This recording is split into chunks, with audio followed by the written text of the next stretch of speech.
عقيما إنه عليم قدير. وما كان لبشر أن يكلمه الله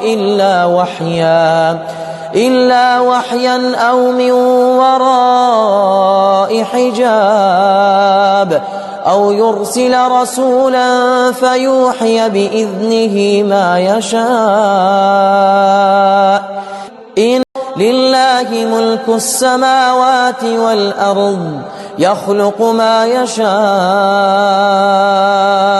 يهب لمن يشاء